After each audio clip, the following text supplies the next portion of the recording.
2 years ago, I created a new Unity project and started work on what will become Breezy. Starting today, you can play that game. In fact, while we're here talking about it, why don't you go ahead and buy Breezy? I'll wait. Okay, great. But while you wait for it to download, let me tell you about what went down during the final months of development. The last real devlog I made for Breezy was back in March. Since then, you'll notice that the videos I've been posting have been tutorials, marketing videos, and other non-devlog content. Well, that's because I've been putting out these micro devlogs as a sort of experiment. I created these intros ahead of time in Shotcut, then exported them onto Dropbox. From there, whenever I make something interesting or have some new setback on Steam, I grab my iPad, discuss it a little bit while showing Breezy footage, and add one of those intros to the start. All in all, these videos take about 10 minutes to make at most. So, how did they do?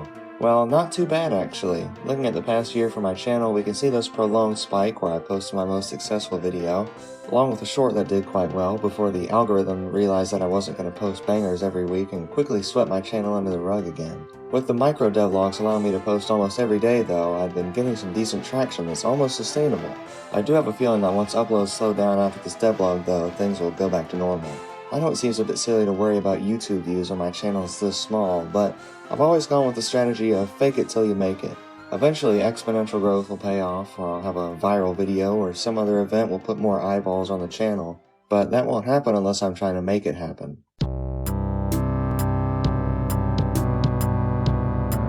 So there were a few loose ends I needed to tie up with the game itself. Over the last few months I've been making a few songs off and on for Breezy, other projects are just for fun. I went ahead and added those into the game along with some more golden teas with which to unlock them.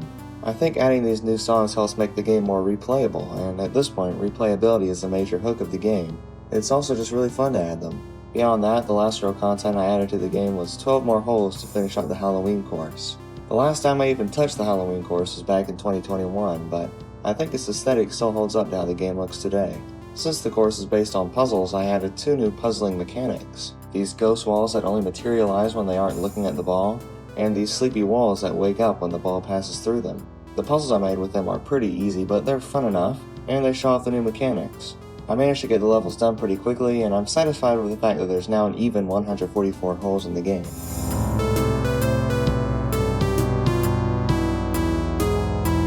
Once I got done adding content, it was time to take some away. I wanted to publish a Steam demo.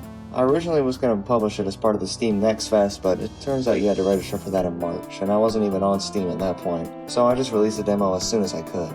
I decided that the demo would include the entirety of the grass course along with 1 unlockable song and 1 unlockable ball. This was also around the time that I was having friends playtest the game, and I realized that I needed an actual tutorial in the game. So I added some text prompts that show up throughout the first few holes and tell you what to do. They only appear after a few seconds if the game detects that you need some help. For example, on the second hole I moved the flag to be right next to the start. If you don't touch the analog stick or the arrow keys, the ball just flies into this hilly area. I placed an invisible trigger there that enables the text "Move to control the wind." Once these changes were all done, I shipped the demo.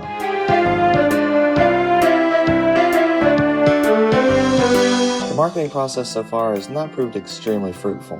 For about a month now I've been running campaigns on YouTube, Twitter, and Reddit, but I have a suspicion that these posts are only being seen by the game development community. I also reached out to a few gaming YouTubers with free keys for the game. So far, none of them have answered me back. Finally, I submitted Breezy to the Game Development World Championships, just to get some judges' eyes on it. A few days ago, I got some bad news.